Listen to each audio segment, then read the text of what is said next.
Friends, এখানে আপনারা দুটো আলাদা আলাদা ছবি দেখতে পাচ্ছেন। একটা ঘরের ভিতরের ছবি এবং অন্যটি ঘরের বাইরের ছবি।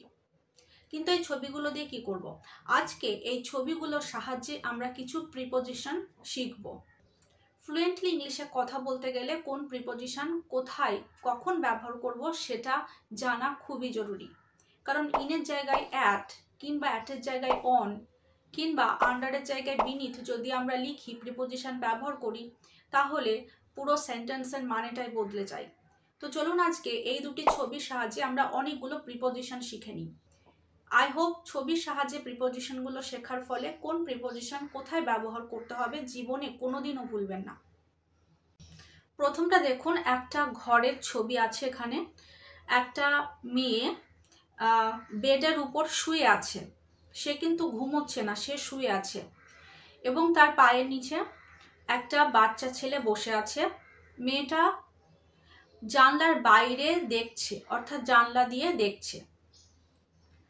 তাহলে এখানে বেড আছে আর এটা হচ্ছে মেঝে, অর্থাৎ আমরা বলতেই পারি মেঝের উপর বেড আছে।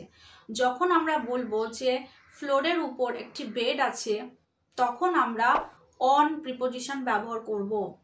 তাহলে অন প্রিপোজিশন কখন ব্যবহার করব? যখন কোনো একটা জিনিস কিছুর উপরে থাকবে কিন্তু তার সাথে টাচ করে থাকবে, স্পর্শ করে থাকবে, সেক্ষেত্রে আমরা অন ব্যবহার করব। দেখুন এখানে একটা টেবিলও আছে, স্টুল আছে। এটা কিন্তু টুল নয়, মেন যে ওয়ার্ডটা সেটা হচ্ছে স্টুল। তারপরে এখানে টেবিলের উপরে একটা পিকচার আছে, একটা ফটো ফ্রেম আছে, দুটো ফ্লাওয়ার ভাস আছে। তাহলে আমরা যদি বলি যে ফ্লাওয়ার ভাসগুলো টেবিলের উপরে আছে, তখন আমরা অন প্রিপোজিশন ব্যবহার করব। কিংবা ফ্লোরের উপর যদি বলি স্টুল আছে, টেবিল আছে, বেড আছে, তখন আমরা অন প্রিপোজিশন ব্যবহার করব। কারণ কি, এগুলো যার উপরে আছে তার সাথে টাচ করে আছে, স্পর্শ করে আছে। তাহলে এখানে সেন্টেন্সগুলো এরকম হবে, the bed is on the floor. The bed is on the floor, বেডটি ফ্লোরের উপর আছে, মেঝের উপর আছে। The stool is on the floor. There are two flower vases on the table. On the table অর্থাৎ টেবিলের উপর দুটি ফ্লাওয়ার ভাস আছে। The photo frame is on the table, অথবা there is a photo frame on the table. On কেন ব্যবহার করলাম? কেন? কারণ কি, সেটা টেবিলের সাথে স্পর্শ করে আছে, টেবিলের উপর আছে কিন্তু টেবিলের সাথে স্পর্শ করে আছে। যেমন টেবিলের নিচে বাক্সগুলো আছে, বাক্সগুলো ফ্লোরের উপরে আছে এবং ফ্লোরের সাথে টাচ করে আছে, সেই জন্য বলতেই পারি the boxes are on the floor. The boxes are on the floor. এবার মেয়েটার কাছে ফিরে আসি। মেয়েটি বেডের উপর শুয়ে আছে। The girl is lying on the bed ব্যবহার করব না ইন দ্য বেড? সাধারণত বেডের উপর বোঝালে অন দ্য বেড বলি, কিন্তু এখানে ইন দ্য বেড ব্যবহার করতে হবে। কারণ সে শুয়ে আছে কিন্তু তার উপর একটা কভার দেওয়া আছে। কেউ যদি শুয়ে থাকে কিংবা বেডের উপর থাকে যে অবস্থায়, এবং তার উপর যদি কিছু চাপানো থাকে, একটা ব্ল্যাঙ্কেট বা কভার এই জাতীয় কিছু যদি চাপানো থাকে, তার উপরে দেওয়া থাকে, তাহলে সেক্ষেত্রে আমরা ইন দ্য বেড বলি, ইন দ্য বেড। তাহলে এখানে হবে the girl is in the bed. The girl is in the bed, not on the bed. কিন্তু দেখুন বাচ্চাটি কিন্তু বসে আছে এবং সে কভারের উপর বসে আছে, সে কিন্তু কভারের নিচে নেই। তাহলে এখানে on the bed, the boy is sitting on the bed. The boy is on the bed, অর্থাৎ কভারের নিচে থাকলে ইন হবে, এবং যদি বেডের উপর কোনো কভার না থাকে কিংবা কভারের উপর যদি কেউ বসে থাকে, সেক্ষেত্রে অন হবে। এবার দেখুন মেয়েটি শুয়ে শুয়ে কি করছে? জানলার দিকে তাকাচ্ছে, জানলা দিয়ে দেখছে, জানলা দিয়ে দেখছে। এই যে কোনো কিছু দিয়ে দিয়ে দেখা, এক্ষেত্রে আমরা থ্রু প্রিপোজিশন ব্যবহার করি, through. The girl is looking through the window. The girl is looking through the window, মেয়েটি জানলা দিয়ে দেখছে। The girl is looking through the window. বন্ধুরা, এর আগে থ্রু, অ্যারাউন্ড, অ্যাক্রস কোন প্রিপোজিশন কোথায় ব্যবহার করব সেটা নিয়ে একটি আলাদা করে ভিডিও প্রোভাইড করা হয়েছে, ডেসক্রিপশনে লিংক দেওয়া আছে। এবার টেবিলে ফিরে আসি। কিন্তু একটা জিনিস লক্ষ্য করুন, এই যে ফটো ফ্রেমটি সেটা দুটি ফ্লাওয়ার ভাসের মাঝখানে আছে। The photo frame is dash the two flower vases. এখানে ড্যাশের জায়গায় কি লিখব? যখন কোনো দুটি জিনিসের মাঝখানে বোঝাবে সেক্ষেত্রে আমরা বিটুইন প্রিপোজিশনটা ব্যবহার করব, between. The photo frame is between the two flower vases. কিন্তু যদি অনেকগুলো জিনিসের মধ্যে বোঝায় তাহলে সেখানে বিটুইন নয়, সেখানে অ্যামং এই প্রিপোজিশনটা ব্যবহার করব। অর্থাৎ দুটো জিনিসের মধ্যে হলে বিটুইন এবং অনেকগুলোর মধ্যে হলে অ্যামং। যেমন the teacher is distributing books among the students, among the students, between the students নয়, কারণ এখানে দুটো ছাত্র নেই বা দুজন ছাত্রছাত্রী নেই, এখানে অনেক ছাত্রছাত্রী আছে, অনেক শিক্ষার্থী আছে, সেই জন্য অ্যামং দ্য স্টুডেন্টস। আমরা তো অন বুঝলাম যে কোনো কিছুর উপরে থাকলে এবং কোনো কিছুর সাথে স্পর্শ করে থাকলে অন ব্যবহার করি। কিন্তু যদি এটা আমরা উল্টে বলতে চাই, যদি আমরা বলি যে যেমন টেবিলটি, বেডটি, স্টুলটি, ফ্লাওয়ার ভাস দুটি, কিংবা বক্সগুলো কিংবা ফটো ফ্রেমগুলো, যদি বলি ওদের নিচে আছে কিছু, যেমন বেডটির নিচে ফ্লোর আছে, সেক্ষেত্রে আমরা কি বলবো? অর্থাৎ ফ্লোরের উপর বেড বলছি না, বলছি বেডটির নিচে ফ্লোর আছে, অর্থাৎ কোনো কিছু আছে, তার নিচে কিছু আছে এবং তার সাথে স্পর্শ করে আছে, সেক্ষেত্রে আমরা বিনিথ প্রিপোজিশন ব্যবহার করব। অর্থাৎ কোনো কিছু নিচে থাকবে এবং তার সাথে টাচ করে থাকবে, স্পর্শ করে থাকবে, সেক্ষেত্রে বিনিথ। যেমন the floor is beneath the bed, অর্থাৎ মেঝেটি বেডের নিচে আছে, the floor is beneath the bed. একই রকম the floor is beneath the stool, the floor is beneath the boxes, the floor is beneath the table. আবার এরকম বলতে পারি the table is beneath the photo frame or the table is beneath the flower vases. অর্থাৎ কোনো কিছু নিচে বোঝাবে এবং যদি তার সাথে স্পর্শ করে থাকে সেক্ষেত্রে বিনিথ।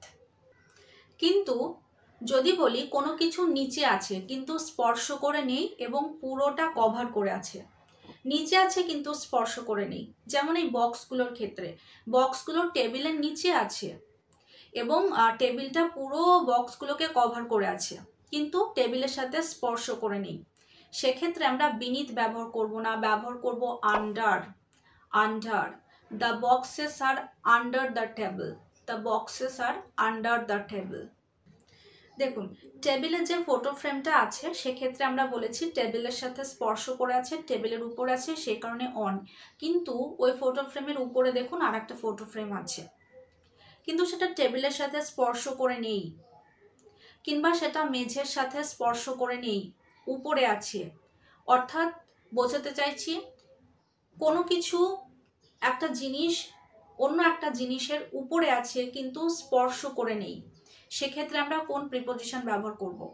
সেক্ষেত্রে আমরা আপন, আপন এই প্রিপোজিশনটা ব্যবহার করব। অর্থাৎ কোনো কিছুর উপরে থাকবে কিন্তু স্পর্শ করে থাকবে না।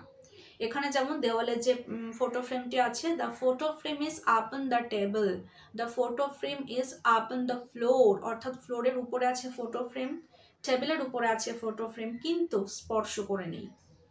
এখানে দেখুন কতগুলো লাইট ঝুলছে, তাহলে লাইটগুলো কি করছে? মেঝের সাথে স্পর্শ করে নেই কিন্তু উপরে আছে, সেক্ষেত্রে আমরা বলতেই পারি the lights are upon the floor, the lights are upon the floor. এখানে একটা স্টুল আছে, আগেই বললাম মেঝের উপর। এবার এই স্টুলটার চারিদিকে একটা বিড়াল দৌড়াচ্ছে, তাহলে আমরা কি বলবো? একটি বিড়াল টুলটির চারিদিকে বা স্টুলটির চারিদিকে করছে, দৌড়াচ্ছে, মুভ করছে। তাহলে the cat is moving dash the stool, টুলটির চারিদিকে ঘুরছে, তাহলে এখানে কি ব্যবহার করব? কোনো কিছু চারিদিকে ঘুরলে সেটার ক্ষেত্রে আমরা ব্যবহার করব around. The cat is moving around the stool, the cat is moving around the স্টুল। Friends, across, around, through এই তিনটি প্রিপোজিশন ছাড়াও অ্যালং, অ্যালংসাইড, অ্যালং উইথ, এই তিনটি প্রিপোজিশন নিয়ে আলাদা একটা ভিডিও প্রোভাইড করা হয়েছে, ডেসক্রিপশনে লিঙ্ক দেওয়া আছে, অথবা আই বাটনে ক্লিক করে দেখে নিতে পারেন। এবার অন্য ছবিটাই চলে যাই। এখানে একটা নেচারের ছবি দেওয়া আছে, একটা গাছ আছে, একটা কেনেল আছে, কেনেলের মধ্যে একটা কুকুর আছে, গাছ থেকে একটা লোক পড়ে যাচ্ছে, আকাশে মেঘ আছে, মেঘের উপর দিয়ে পাখিরা উড়ে যাচ্ছে।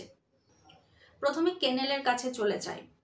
কেনেলের মধ্যে একটি কুকুর আছে, তাহলে একটি কুকুর কেনেলের মধ্যে আছে। Dog is dash the kennel, এখানে কোন প্রিপোজিশন বসবে?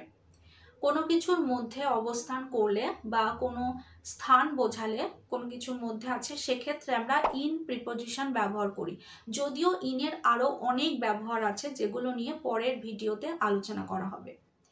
তাহলে এখানে a dog is in the kennel, a dog is in the kennel, অথবা there is a dog in the kennel. এবার গাছটায় ফিরে যাই। দেখুন এখানে একটি লোক গাছ থেকে পড়ে যাচ্ছে, অর্থাৎ সে গাছে ছিল, গাছের ডালে ছিল, পড়ে যাচ্ছে এবং গাছ থেকে সে আস্তে আস্তে দূর হয়ে যাচ্ছে গাছ থেকে। এক্ষেত্রে অর্থাৎ কোনো কিছু থেকে কোনো একটা বস্তু বা মানুষ যাই বলি না কেন, বা পশু পাখি যখন দূর হয়ে যাবে, সেক্ষেত্রে আমরা ফ্রম বা অফ ব্যবহার করব, ফ্রম অথবা অফ।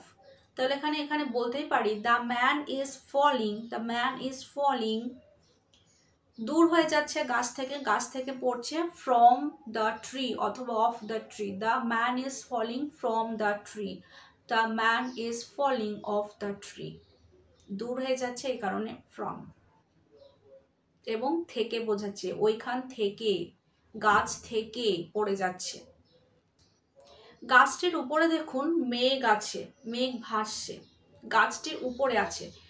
এবার আমরা যদি বলি যে গাছটির উপরে, অনেক উপরে মেঘ আছে, অর্থাৎ গাছ থেকে আমরা যদি মেঘের হাইট এটা বোঝাতে চাই, অর্থাৎ কোনো কিছুর উপরে আছে এবং হাইট মাপবো, হাইট, এমনি বললাম না যে কোনো কিছুর উপরে আছে, হাইট বোঝাবো, উপরে থাকবে কিন্তু হাইট বোঝাবো, তখন আমরা অ্যাভাব এই প্রিপোজিশনটা ব্যবহার করব, above. The clouds are above the tree, the clouds are above the tree, অর্থাৎ গাছের উপরে মেঘ আছে।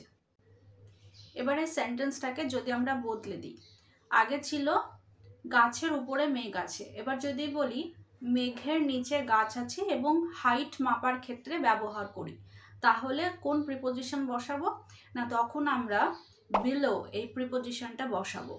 যেমন the tree is below the clouds, the tree is below the clouds, অর্থাৎ কি মেঘের নিচে গাছ আছে এবং হাইট বোঝাচ্ছে, কতটা হাইট বোঝাচ্ছে, সেক্ষেত্রে আমরা বিলো। কিন্তু যদি হাইট না বোঝায়, কভার করে থাকে পুরোটা, তাহলে আন্ডার। এবার দেখুন মেঘের উপরে পাখিরা উড়ছে, মেঘের উপরে, এখানে কিন্তু আমরা আর অ্যাভাব এই প্রিপোজিশনটা ব্যবহার করব না। কারণ কি? কারণ পাখিদের মুভমেন্ট হচ্ছে, কোনো কিছুর উপরে কিছু আছে, টাচ করে নেই, কিন্তু উপরে আছে, এবং সেগুলো যদি মুভমেন্ট হয়, সেগুলো যদি গতিশীল হয়, তাহলে আমরা ওভার এই প্রিপোজিশনটা ব্যবহার করব। The birds are flying over the clouds, the birds are flying over the clouds. যদি গাছের উপরে বোঝায়, তাহলে the birds are flying over the tree, the birds are flying over the tree. Friends, আজকের সেশনে মাত্র দুটি ছবি দিয়ে আমরা অনেকগুলো প্রিপোজিশন শিখলাম এবং তাদের কোথায় কোথায় ব্যবহার করতে হয় সেটাও শিখলাম। যদি আপনাদের এই সেশনটা ভালো লাগে তাহলে অবশ্যই কমেন্টে জানাবেন, এবং যারা এখনো সাবস্ক্রাইব করেনি সাবস্ক্রাইব করবেন। দেখা হচ্ছে পরের সেশনে, ততক্ষণ সবাই ভালো থাকবেন, সুস্থ থাকবেন। Thank you.